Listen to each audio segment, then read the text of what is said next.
ألا بذكر الله تطمئن القلوب. أعوذ بالله من الشيطان الرجيم. بسم الله الرحمن الرحيم. كذبت قوم لوط بالنذر إنا أرسلنا عليهم حاصبا إلا آل لوط نجيناهم بسحر نعمة من عندنا كذلك نجزي من شكر ولقد أنذرهم بطشتنا فتماروا بالنذر ولقد راودوه عن ضيفه فطمسنا أعينهم فذوقوا عذابي ونذر ولقد صبحهم بكرة عذاب مستقر فذوقوا عذابي ونذر ولقد يسرنا القرآن للذكر فهل من مدكر ولقد جاء آل فرعون النذر كذبوا بآياتنا كلها فأخذناهم أخذ عزيز مقتدر أكفاركم خير من أولئكم أم لكم براءة في الزبر أم يقولون نحن جميع منتصر. صدق اللہ العظیم.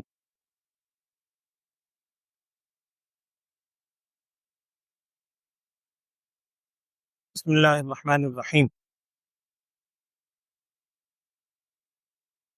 سورہ قمر کی آغاز میں نبی اقدس صلی اللہ علیہ وسلم کا ایک مشہور معجزہ شق قمر کا تذکرہ تھا.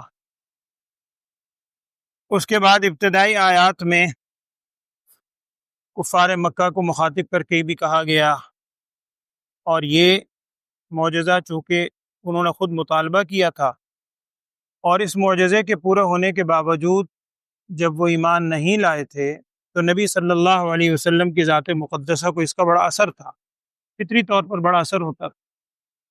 تو نبی صلی اللہ علیہ وسلم کی تسلی کے لیے مختلف قوموں کے واقعات بیان کیے گئے کہ اس سے پہلے قوم نوح بھی گزری ہے، ان کے ساتھ بھی، اور ایک طویل عرصے تک، بہت طویل عرصہ گزارا. قرآن کے قول کے مطابق 950 سال، 950 سال تو انہوں نے تبلیغ کی. تو اتنی طویل عمر ان کی گزری، لیکن ان پر بھی ایمان لانے والے نہیں ہوئے. 5 قوموں کا میں نے آپ سے عرض کیا تھا، تذکرہ تھا، جن میں 3 کا پہلے ذکر ہو چکا. حضرت نوح علیہ السلام کی قوم، حضرت ہود علیہ السلام کی قوم قوم عاد، اور حضرت صالح علیہ السلام کی قوم قوم سمود. کذبت سمود بالنذر، آخری آیات آپ نے یہ پڑھی تھی.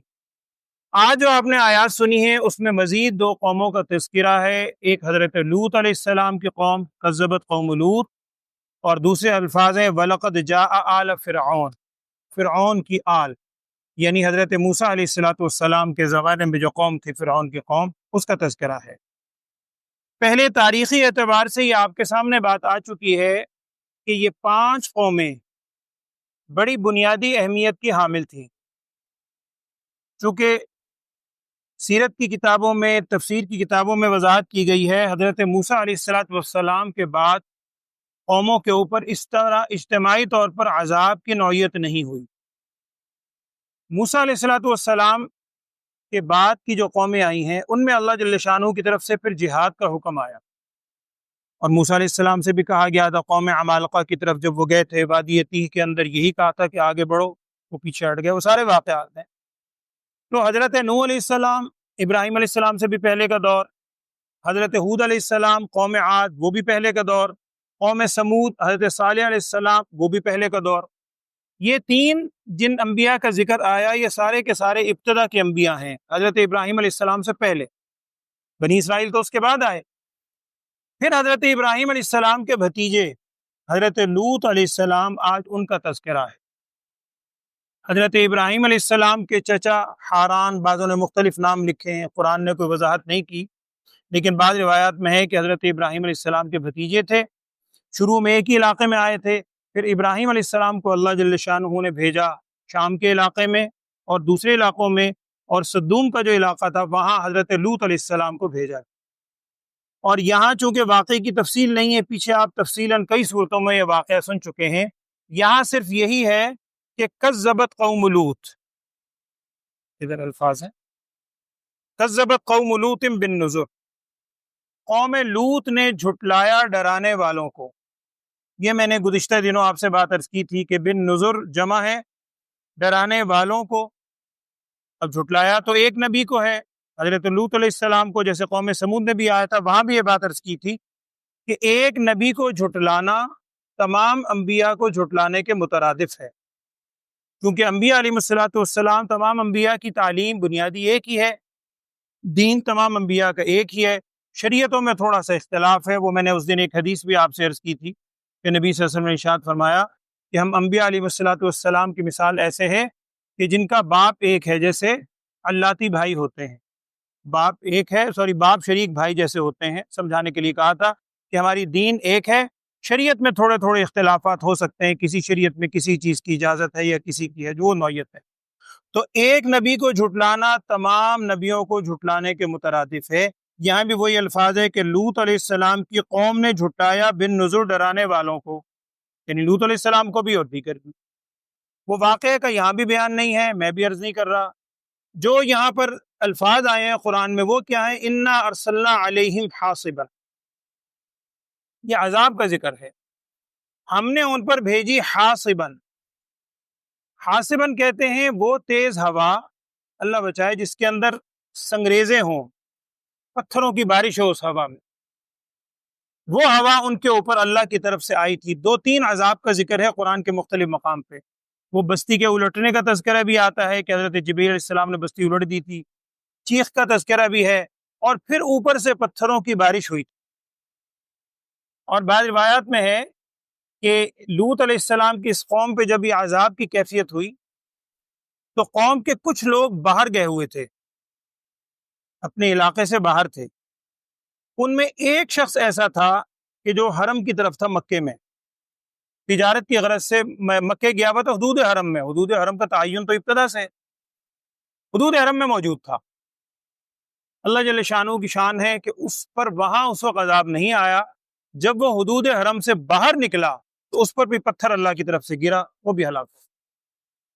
تو یہ لوط علیہ السلام کی قوم پر عذاب آیا حاصباً، اور آگے قرآن کہہ رہا ہے الا آل لوط، سوائے لوط علیہ السلام کی آل اولاد کے، جو ان کی صاحبزادیاں تھیں، بیٹیاں تھیں، بیوی بھی ساتھ شامل نہیں ہوئی، وہ بھی پیچھے رہ جانے والوں میں پیچھے آ پڑ چکے۔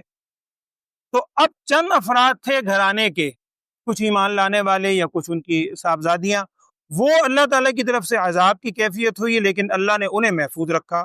گزشتہ آیات میں بھی آپ نے یہی الفاظ سنے، قوم عاد کے اوپر قوم سمود پر جب آیا تھا وہاں کہ 7 لیال و 8 ایام، 7 راتیں اور 8 دن تک عذاب کی کیفیت تھی، لیکن اللہ جل شانہ نے جو نبی موجود تھے حضرت ہود علیہ السلام، ان کو محفوظ رکھا، ایمان والوں کو محفوظ رکھا۔ ان کے لیے وہ یوم نحس مستمر تھا، منحوس دن تھا، لیکن ایمان والوں کے لیے وہی اللہ کی طرف سے انعام کا دن تھا۔ تو اصل تو نحوست انسان کے اپنے اعمال کی ہے، تو یہاں بھی وہی ہے الا آل لوط، عذاب آیا لوط علیہ السلام کے قوم پر، ہاں لوط علیہ السلام کو اللہ تعالیٰ نے محفوظ رکھا، اور اس کی مزید وضاحت اللہ تعالیٰ کی طرف سے ہے، فرما رہے ہیں نجیناہم بسحر، ہم نے انہیں نجات دی سحر کے وقت۔ وہ عذاب کی کیفیت صبح کا وقت تھا، سحری کا وقت تھا، اس وقت وہ عذاب کی کیفیت ہوئی، اور حضرت لوط علیہ السلام اور ان کو ایمان لانے والوں کو اللہ فرما رہے ہیں ہم نے ان کو سحر کے وقت میں نجات دی، نعمتا من عندنا۔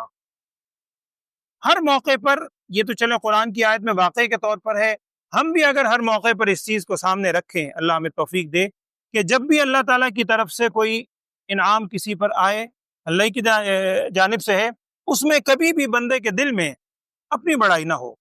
نعمتا من عندنا، اللہ تعالیٰ فرما رہے ہیں یہ نعمت تھی ہماری جانب سے، اور صرف ان کے لیے نہیں ہے، صرف لوط علیہ السلام کی قوم کے لیے نہیں ہے، یہ کوئی واقعہ بیان نہیں ہو رہا، قرآن کوئی تاریخ کی واقعے کی کتاب تو نہیں ہے، قرآن تو ہدایت کی کتاب ہے، عبرت کی کتاب ہے، میرے آپ کے لیے بھی اسی طرح ہدایت ہے۔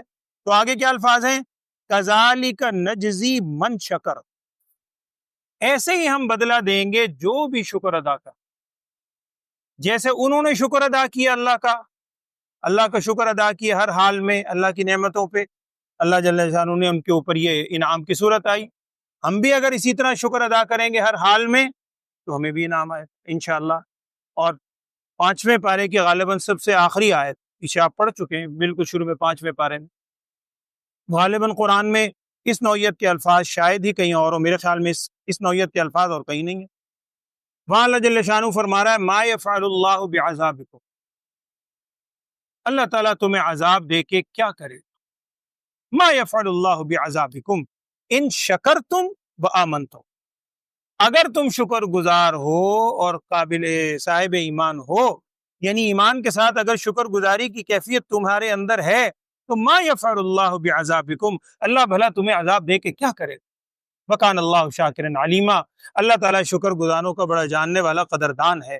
تو یہاں بھی وہی ہے، یہ نعمت ہماری جانب سے تھی لوط علیہ السلام اور ان کے ماننے والوں پر، اور کذالک نجزی من شکر، اسی طرح ہم بدلہ دیں گے ہر اس شخص کو کہ جو شکر کرنے والوں۔ اللہ ہمیں بھی توفیق دے، آمین۔ آگے اسی کا ذکر ہے وَلَقَدْ أَنذَرَهُمْ بَطْشَتَنَا، اور یہ نہیں ہے کہ لوط علیہ السلام کے قوم پہ ایسی عذاب آ گیا ہو، انہیں مہلت نہ دی گئی ہو، نہ وَلَقَدْ أَنذَرَهُمْ، بے شک لوط علیہ السلام نے انہیں ڈرایا تھا، بطشتنا، ہماری پکڑ سے۔ اللہ تعالیٰ فرما رہے ہیں ہماری جو پکڑ آتی ہے، لوط علیہ السلام نے بار بار ان کو ڈرایا، تنبیہ کی، ظاہری بات ہے اللہ کے سچے نبی ہیں، کیوں نہیں کی ہوگی، ہر طرح سے کوشش کی، جتنی درد بندی سے نبی مانگ سکتے ہیں کوئی نہیں مانگ سکتا، ہر طرح سے کوشش کی، لیکن انہوں نے کیا کیا، فَتَمَارَوْا بِالنُّذُرِ، انہوں نے ڈرانے والوں میں شک کیا، وہ کہنے لگے یہ تو ڈرانے والے ویسے ہی شک۔ اصل میں چونکہ مکی صورت ہے، یہ بھی اولین مخاطب اہل مکہ ہیں، اور آج کی آخری آیت میں بھی یہی ہے، اہل مکہ کو مخاطب کر کے تو انہیں کہا جا رہا ہے، اہل مکہ کو جھنجھوڑا جا رہا ہے۔ اولین مخاطب چونکہ وہی ہیں کہ دیکھو ان کے پاس بھی آئے تھے نبی، انہوں نے بھی بجائے بات ماننے کے شک کرنا شروع کر دیا، مذاق اڑانا شروع کر دیا، جیسے تم نعوذ باللہ نبی صلی اللہ علیہ وسلم نے ابھی اسی صورت کے شروع میں جب معجزہ دیکھا تو کیا کہنا شروع کر دیا، سحر مستمر، یہ تو جادو ہے، یہ تو جادو، اور کوئی لفظ تمہیں ملتا ہی۔ اسی طرح انہوں نے بھی شک کرنا شروع کیا، فتماروا بالنذر۔ اور تھوڑی سی کیفیت یہاں بیان ہوئی کہ لوط علیہ السلام کی قوم نے کیا کیا، وَلَقَدْ رَاوَدُوهُ عَنْ ضَيْفِهِ، انہوں نے حضرت لوط علیہ السلام کو بہکانے کی کوشش کی، برگلانے کی، ہر طرح سے دھوکہ دینے کی کوشش کی، عن ضیفہ، ان کے مہمانوں کے بارے میں۔ یہاں تفصیل نہیں ہے، پیچھے آپ واقعہ سن چکے ہیں، کئی صورت کے اندر، کئی صورتوں میں آیا ہے کہ حضرت لوط علیہ السلام کی طرف جب یہ فرشتے آئے، اور بلکہ ابھی غالباً گزشتہ صورت میں بھی آپ نے سنا ہے کہ حضرت ابراہیم علیہ السلام کے پاس پہلے آئے تھے، جب وہ کھانے کا سارا واقعہ تھا، ابراہیم علیہ السلام نے کھانا تیار کر کے رکھا، انہوں نے ہاتھ نہیں اٹھایا، ہاتھ ہٹا لیا، تو ابراہیم علیہ السلام نے پوچھا، انہوں نے کہا گھبرائیں نہیں، فرشتے تھے، ہمیں اللہ تعالیٰ کی طرف سے بھیجا گیا ہے لوط علیہ السلام کی طرف، اس قوم کی طرف۔ تو ابراہیم علیہ السلام نے کہا وہاں تو میرے بھائی بھتیجا لوط بھی ہیں، اللہ کے نبی ہیں، نیک ہیں، تو پھر انہوں نے کہا تھا آپ نہیں گھبرائیں۔ اسی طرح جب یہ فرشتے حضرت لوط علیہ السلام کے پاس آئے، نوجوان لڑکوں کی شکل میں، وہ پیچھے آپ واقعہ سن چکے ہیں، انہوں نے بتھیری کوشش کی کہ لوط علیہ السلام کے سامنے کہ کسی طرح ان فرشتوں کو جو نوجوان کی شکل میں آئے تھے ہمارے حوالے کرتے۔ اب لوط علیہ السلام نے جب ساری کوشش کی، وہاں تو الفاظ یہ ہیں او آوی الی رکن شدید، میں کسی ایسی جگہ چھپ جاؤں، سارے الفاظ ہیں درد بندی سے جو لوط علیہ السلام نے کہے تھے۔ یہاں ان فرشتوں نے کہا، یہاں الفاظ تو نہیں ہیں، یہاں الفاظ صرف یہی ہیں وَلَقَدْ رَابَدُوهُ عَنْ ضَيْفِهِ، انہوں نے دھوکہ دینے کی کوشش کی لوط علیہ السلام کو مہمانوں کے بارے میں، فَطَمَسْنَا أَعْيُنَهُمْ، اللہ تعالیٰ فرما رہے ہیں ہم نے ان کی آنکھوں کو مست کر دیا، ان کی آنکھیں مٹا ڈالی، سب سے پہلے ان پہ عذاب یہ آیا تھا، اندھے ہو گئے۔ فَذُوقُوا عَذَابِي وَنُذُرِ، تم چکھو میرا عذاب اور میرا ڈرانا۔ یہ تقریباً ہر واقعے کے ساتھ یہی الفاظ ہیں کہ دیکھو میرا عذاب کیسا ہوا، میرا ڈرانا اس قوم کے ساتھ کیسا ہوا۔ پھر کیا ہوا اس قوم کے ساتھ، وَلَقَدْ صَبَّحَهُمْ بُكْرَةً، بکرا یعنی صبح، صبح کا وقت تو ہے ہی، اور صبح میں بھی علی الصبح، صبح بالکل علی الصبح ان کے اوپر وہ عذاب کی کیفیت آئی۔ کیسا عذاب، عذاب مستقر، ایسا عذاب جو مستقل رہنے والا تھا، قرار پکڑنے والا تھا، ہمیشگی والا تھا۔ فذوقوا، کیوں کہا گیا اللہ کی طرف سے کہ چکھو تم میرے عذاب کو اور میرے اس ڈرانے کو۔ پھر وہی الفاظ جو ہر واقعے کے بعد ہیں، وَلَقَدْ يَسَّرْنَا الْقُرْآنَ لِلذِّكْرِ فَهَلْ مِن مُدَّكِرٍ، ہم نے قرآن کو بڑا ہی آسان کر دیا ہے نصیحت کے لیے، کیا کوئی ہے نصیحت حاصل کرنے والا؟ اس واقعے کے بعد بھی وہی ہے۔ آخری واقعہ ان 5 واقعات میں سے، وَلَقَدْ جَاءَ آلَ فِرْعَوْنَ النُّذُرُ، اور بے شک آئے فرعون کی آل کے پاس بھی ڈرانے والے۔ یہ بات آپ کے سامنے پہلے آ چکی ہے کہ فرعون نام نہیں ہے، فرعون منصب کا نام ہے۔ مصر کے اندر جو بادشاہ ہوا کرتا تھا وہ فرعون کہلاتا تھا، جو بھی مصر کا بادشاہ ہو۔ موسیٰ علیہ السلام کے زمانے میں کوئی اور فرعون تھا، اس سے پہلے اور فرعون تھا، حضرت یوسف علیہ السلام کے زمانے میں بھی تھا، وہیں کا بادشاہ تھا، وہ کوئی اور فرعون تھا۔ یعنی ایسے ہی ہے جیسے حبشہ کے بادشاہ، یہ نجاشی نام نہیں ہے، نجاشی لقب ہے حبشہ کے بادشاہ کا۔ روم کے بادشاہ کا لقب ہوتا تھا قیصر، ایران کے بادشاہ کا لقب ہوتا تھا کسریٰ، تو اسی طریق پر یمن کے بادشاہ کا لقب ہوتا تھا تبع، اسی طرح فرعون وہاں کا۔ تو وَلَقَدْ جَاءَ آلَ فِرْعَوْنَ النُّذُرُ، اور آئے فرعون کی آل کے پاس بھی ڈرانے والے۔ یہاں بھی وہی ڈرانے والے کا مطلب ایک نبی کا انکار سارے نبیوں کا، ایک نبی نے جو تعلیم دی وہی ہر نبی نے دی۔ کذبوا بآیاتنا، فرعون کے آل نے بھی کیا کیا قوم نے، کذبوا بآیاتنا کلھا، انہوں نے جھٹلایا ہماری نشانیوں کو سب کی سب۔ اور حضرت موسیٰ علیہ السلام کا تذکرہ پہلے بھی میں نے عرض کیا تھا، قرآن پاک میں سب سے زیادہ انبیاء علیہ السلام میں اگر کسی نبی کا تذکرہ ہے حضرت موسیٰ علیہ السلام۔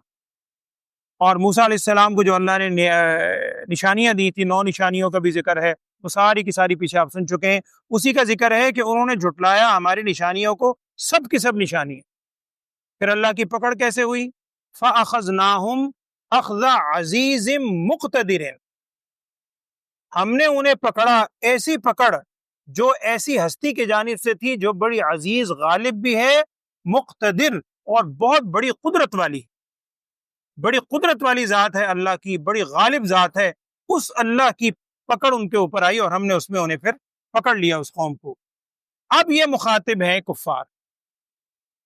اگر آپ ذہن میں رکھیں سارے واقعات سنا کے، نوح علیہ السلام، ہود علیہ السلام، صالح علیہ السلام، اس کے بعد پھر لوط علیہ السلام اور حضرت موسیٰ علیہ السلام کی قوم آل فرعون کا واقعہ، یہ سارے واقعے سنانے کے بعد اب کہا جا رہا ہے اکفارکم خیر من اولئکم، کیا تم جو کفار یہاں مکے کے بیٹھے ہو کیا تم ان سے بہتر ہو؟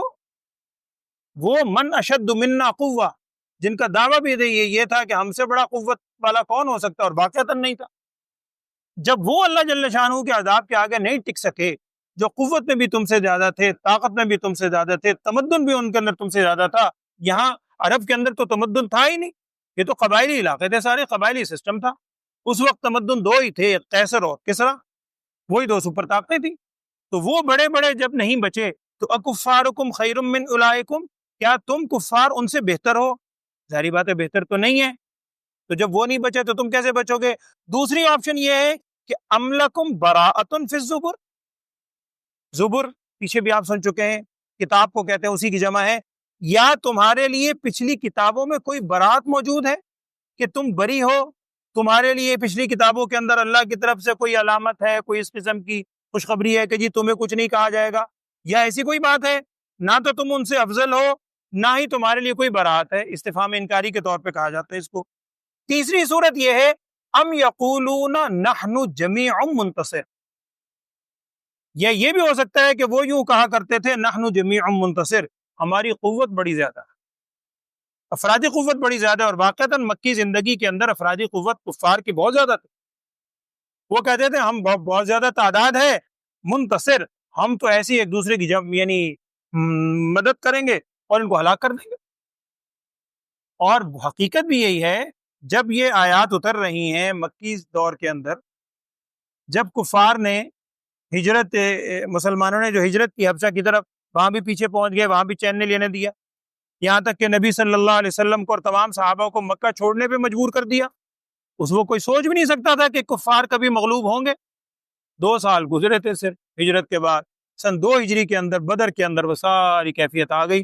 کل کی آیت میں وہی ہے، سیہزم الجمع ویولون الدبر، اور نبی صلی اللہ علیہ وسلم نے بدر کے موقع پر یہی آیت آپ صلی اللہ علیہ وسلم کی زبان مبارک پر بھی تھی، سَيُهْزَمُ الْجَمْعُ وَيُوَلُّونَ الدُّبُرَ، جہاں سے انشاءاللہ آپ کل پڑھیں گے۔ تو یہاں تک 5 واقعات انبیاء علیہ السلام کے واقعات بیان کیے گئے۔ اس میں دونوں ہی چیزیں ہیں، نبی اکرم صلی اللہ علیہ وسلم اور ایمان والوں کے لیے تسلی بھی ہے کہ بڑی بڑی قومیں ایک وقت متعین ہے، جب اللہ کی طرف سے حکم آیا تو پھر عذاب سے وہ نہیں بچ سکے، لہذا یہ کفار بھی نہیں بچیں گے۔ اور دوسری جانب دیکھا جائے تو کفار کے لیے تنبیہ بھی ہے کہ تم بھی باز آ جاؤ، تم سے بڑے بڑے طاقتور جن کے بڑے دعوے تھے، جب وہ اللہ کے عذاب کے آگے ان کی حیثیت مچھر مکھی کی حیثیت کی بھی نہیں رہی، تو تمہارا کیا مقام ہے؟ نہ تو تم ان سے افضل ہو، نہ کوئی تمہارے لیے برات ہے، اور اگر تم یہ کہتے ہو کہ ہماری ایک بڑی قوت ہے، مدد کریں گے، تو وہ بھی عنقریب تمہیں پتہ چل جائے گا، اور کچھ عرصے کے اندر وہ سامنے آئی۔ ہر روز تقریباً یہی بات میں آپ سے عرض کرتا ہوں کہ یہ قرآن کے واقعات نہ تو یہ واقعات کے طور پر ہمیں پڑھنے چاہیے، نہ نالج کے طور پر پڑھنے ہیں کہ جی ہمیں نالج حاصل ہو گیا، استغفر اللہ، اس نوعیت سے نہیں۔ ہمیں تو اس میں عبرت کے پہلو ہر آیت میں، ہر واقعے میں میرے اور آپ سب کے لیے، ہمیں ان سے بچنا ہے۔ ابھی اللہ نے ہمیں موقع دیا ہے، ابھی ہم دارالعمل میں ہیں، ابھی ہم اللہ کی طرف رجوع کر سکتے ہیں، خصوصاً جو حقوق العباد، بندوں کے حقوق کے حوالے سے جو ایک دوسرے کے حقوق و فرائض ہیں، ان کی ادائیگی کی اللہ تعالی ہمیں فکر کرنے کی توفیق دے، اللہم آمین۔ یہ محترم بزرگ بیٹھے ہیں، ان کا بھی ایک کیس بڑے عرصے سے چل رہا ہے، انہوں نے بھی دعا کی درخواست کی، آج کل میں اس کا فیصلہ انشاءاللہ ہونے والا ہے، بلکہ اجتماعی کیس ہے، وہ گورنمنٹ ملازمین کا، ان کے حوالے سے بھی دعا فرمائیں، اور بھی بہت سے حضرات نے دعاؤں کی درخواست کی ہے۔ ترجمہ پڑھ لیں انشاءاللہ، پھر دعا کرتے ہیں۔ اعوذ باللہ من الشیطان الرجیم، بسم اللہ الرحمن الرحیم۔ کذبت قوم لوط بالنذر، جھٹلایا لوط علیہ السلام کی قوم نے ڈرانے والوں کو۔ انا ارسلنا علیہم حاصبا، بے شک بھیجے ہم نے ان پر، حاصبا کیا بھیجا؟ ایک ہوا تھی جس میں پتھر تھے، عذاب تھا اللہ کی سنگریزے والی۔ الا آل لوط، مگر لوط علیہ السلام کی آل، وہ اس عذاب سے محفوظ رہی۔ نجیناہم بسحر، ہم نے انہیں نجات دی سحر کے وقت۔ نعمتا من عندنا، یہ نعمت تھی ہماری جانب سے۔ کذالک نجزی من شکر، اسی طرح ہم بدلہ دیں گے ہر اس شخص کو بھی جو شکر کرے گا۔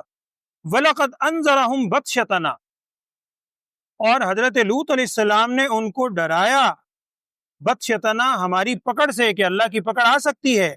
فَتَمَارَوْا بِالنُّذُرِ، انہوں نے اس ڈرانے کے اندر شک کیا اور مذاق میں اس کو اڑا دیا۔ وَلَقَدْ رَاوَدُوهُ عَنْ ضَيْفِهِ، اور انہوں نے حضرت لوط علیہ السلام کو بہکانے کی ہر طرح سے کوشش کی ان کے مہمانوں کے بارے میں، جب وہ فرشتے آئے تھے مہمانوں کی شکل میں۔ فَطَمَسْنَا أَعْيُنَهُمْ، اللہ تعالیٰ فرما رہے ہیں ہم نے ان کی آنکھوں کو دھسا دیا، ختم کر دیا، مٹا ڈالا، اندھے ہو گئے۔ فَذُوقُوا عَذَابِي وَنُذُرِ، تم چکھو میرا عذاب اور میرا ڈرانا۔ وَلَقَدْ صَبَّحَهُمْ بُكْرَةً عَذَابٌ مُسْتَقِرٌ، اور بے شک انہوں نے صبح کی، علی الصبح ان کے اوپر عذاب آیا، کیسا عذاب؟ مستقر، جو ٹھہرنے والا تھا۔ فَذُوقُوا عَذَابِي وَنُذُرِ، تم چکھو میرے عذاب کو اور میرے ڈرانے کو۔ وَلَقَدْ يَسَّرْنَا الْقُرْآنَ لِلذِّكْرِ فَهَلْ مِن مُدَّكِرٍ، اور بے شک ہم نے تو قرآن کو بڑا ہی آسان کر دیا ہے نصیحت حاصل کرنے کے لیے، کیا کوئی ہے نصیحت اٹھانے والا؟ وَلَقَدْ جَاءَ آلَ فِرْعَوْنَ النُّذُرُ، اور بے شک آئے فرعون کی آل، فرعون کی جو آل قوم گزری تھی ان کے پاس بھی ڈرانے والے آئے۔ کذبوا بآیاتنا کلھا، انہوں نے جھٹلایا ہماری نشانیوں کو سب کے سب۔ فاخذناہم، ہم نے انہیں پکڑ لیا، اخذ عزیز مقتدر، پکڑ ایسی ہستی کی جانب سے جو بڑی غالب ہے اور بڑی ہی قدرت والی ہے۔ اکفارکم خیر من اولئکم، کیا تم کفار بہتر ہو ان لوگوں سے جن کے واقعات تم نے سنے ہیں؟ قوم فرعون اتنی بڑی بادشاہی کا دعوے دار، قوم ہود، اور اسی طرح قوم عاد، ساری کی ساری قوم سمود، کیا تم ان سے بہتر ہو؟ ام لکم براءۃ فی الزبر، یا تمہارے لیے کوئی برات موجود ہے سابقہ کتابوں میں؟ یقیناً ان میں سے کوئی بات نہیں ہے۔ ام یقولون نحن جمیع منتصر، یا پھر یہی بات ہو سکتی ہے کہ وہ یوں کہتے ہیں کہ ہم ایک جماعت ہے منتصر، جو ان کے خلاف ہم لڑیں گے اور ہماری ایک دوسرے سے لوگ بھی ساتھی مدد کریں گے۔ ان قریب پھر تم جان لو گے کہ کیا تمہارا انجام ہوگا، اور وہ انجام ہوا۔ اللہ تعالی ہمیں بھی توبہ کرنے کی اور اپنی بارگاہ میں رجوع کرنے کی توفیق عطا فرمائے۔ الحمدللہ رب العالمین، اللہم صلی علی سیدنا و مولانا محمد وعلی آل سیدنا و مولانا محمد وبارک وسلم۔ اللهم ارنا الحق حقا وارزقنا اتباعه وارنا الباطل باطلا وارزقنا اجتنابه. اللهم وفقنا لما تحب وترضى واجعل آخرتنا خيرا من الأولى يا أرحم الراحمين. اللهم إنا نسألك من خير ما سألك منه نبيك محمد صلى الله عليه وسلم ونعوذ بك من شر ما استعاذ منه نبيك محمد صلى الله عليه وسلم وأنت المستعان وعليك البلاغ ولا حول ولا قوة إلا بالله العلي العظيم. یا اللہ ہم سب کے گناہوں کو لغزشات کو معاف فرما. ان بزرگ نے بھی دعا کی درخواست کی ہے، ان کا جو بھی مسئلہ ہے یا اللہ تو جانتا ہے، غیب سے ان کی مدد فرما. ہم سب کو ہر قسم کی آفات، آزمائش، بلیات سے ہم سب کو محفوظ فرما. بیماروں کے لیے بھی دعا فرمائے، اللہ تعالیٰ تمام بیماروں کو صحت، سلامتی، عافیت والی زندگی عطا فرما. ہم سب کو ہر قسم کی جسمانی روحانی بیماریوں سے محفوظ فرما. ہم سب کو اپنی بارگاہ میں سچے طور پہ شکر ادا کرنے کی توفیق عطا فرما. وصلی اللہ تعالی علی خیر خلقہ سیدنا و مولانا محمد وعلی آلہ و اصحابہ اجمعین آمین برحمتک یا